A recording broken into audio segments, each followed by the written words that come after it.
And so Live Oak coach Brice Helton. Brices have to stick together, especially ones that know how to spell their name right.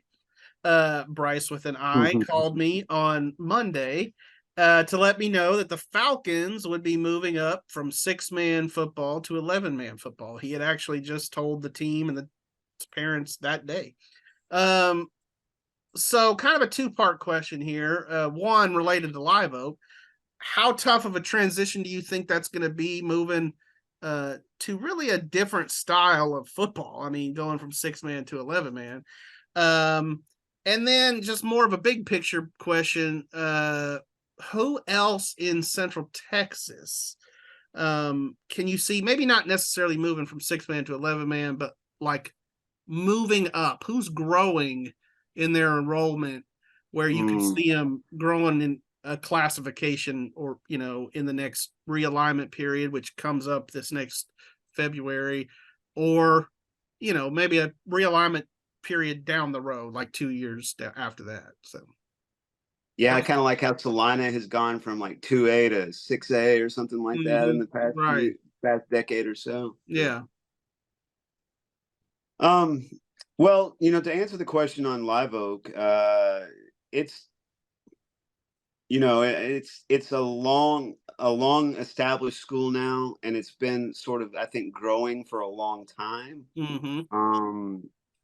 So they're probably ready for this. Maybe going to 11-man makes them more attractive as a school. I don't, you know, as much as I've covered high school football over the years, I would say private school games represent less than 1% of the games that I've covered over that time.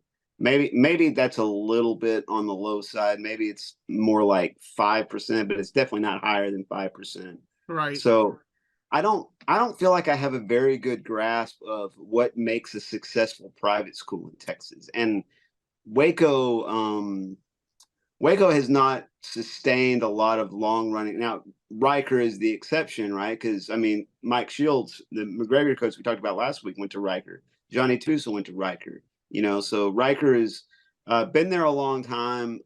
In the last 20 years, they've been a big time roller coaster school in terms of the sustainability of their football program. Yeah. And we'll circle back to the other second part of the question. DJ, what would you say about, you know, Live Oak's chances of, you know, having a successful 11-man program? Well, I think it's not even about the football, really, because I mean, fundamentally, it's going to be the same, right? Like, you're still going to teach kids how to tackle, how to run the ball, and all that stuff. But, you know, where are you going to play? Yeah. Yeah. You know, These are issues. And so, I mean, I did obviously talk to Brice Helton, and he laughed when I asked, so is that field, like, can you tweak it, you know? And he was like, your first question is the same question I got from all the parents, you know? And no, they can't really tweak that field. It doesn't, there's not enough length there to, obviously with a 6-man field, you need 100 yards because you have 80 yards in play, and then you have those 10 yards, 2 10-yard end zones. So that's 100. With an 11-man field, you need 120. And he said, unless we put the end zones in the middle of 5th and 6th Street, it ain't gonna work. So they can't. I mean, they're already putting footballs through windows on whatever that street is anyway. So. Yeah, the highlight of the season, the catch from the moving car, that was pretty awesome. Yeah. who are they going to play too? Like, what? Are they gonna? They're in TAPS, right? They're in TAPS. Yeah. Can you imagine that person, by the way? They're driving around. They're probably a tourist thinking, man, this place isn't as nice as it looks on Fixer Upper. And all of a sudden, a football comes through the window. Well, so I did have a note about this in a high school notebook a couple weeks ago, right after it happened. It was actually a Baylor student, recent Baylor alum. And they had some Baylor alum friends that had come into town for the Baylor Texas game. I want to say that's right. And Yeah, they were driving around with the windows down, and they were like kind of looking, and they were like, I wonder if we can catch that ball, because they saw the kicker lining it up, so they were ready. I mean, Oh, you know, they intentionally caught it then, right? well, I mean, they were driving that way, but it wasn't like they were completely stunned by the ball coming. So See, I envision a new like in between TV timeout deal. Somebody drives a golf cart and tries to catch a moving ball in the golf cart. it's very dude pet perfect stuff. Back to Live Oak. So I just to answer to sort of build off of what DJ said. Yes, they will have to go off site to play their games. I could certainly envision Paul Tyson Field being used in that regard. We've seen Paul Tyson used by Vanguard in the past, but obviously it's an 11-man sized field that's out there and available. I mean, probably for rent. So, but Live Oak has also, been very active in looking around for land and that kind of thing. I mean, they're going to have a baseball field that's sort of a little bit away from their campus. So, yeah, they've got people working on that part of it. I'm to Chad's point about what does it take to build a successful 11-man program.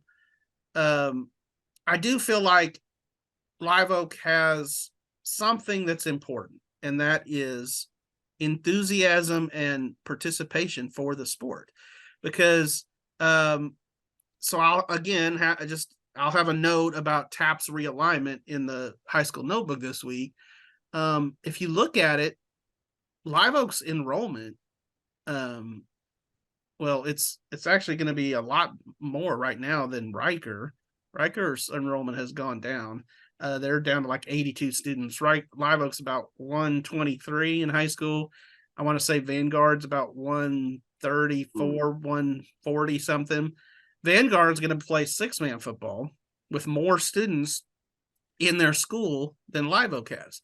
But I mean, Brice Helton was talking about it to me. He was like, we're trending like next year we'll have like 34 kids on the, high school football program.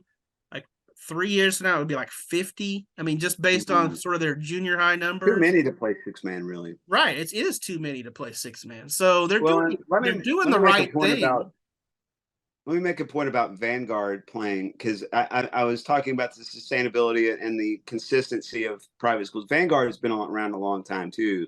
Mm-hmm. The difference is their Vanguard did not play football for decades and decades, and then has launched their 6-man program within the last 10 years. Yeah. It's been about 12 to 15 maybe. So Live Oak more like had a football program, from the get-go. So that probably, it's been part of their school since early on. So yeah.